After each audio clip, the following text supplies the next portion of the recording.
Hey, to change button assignments of your controller in the PlayStation 5 Slim, first of all you have to go into the right upper corner the settings.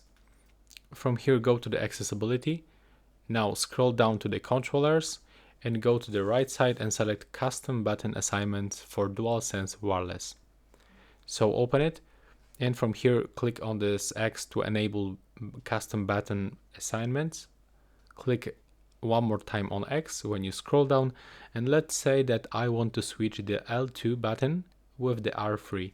So I have to select the L2 with this frame, click X on my controller, and now scroll down and select R3. Click X to confirm and then go to the right upper corner, right bottom corner and click apply to confirm.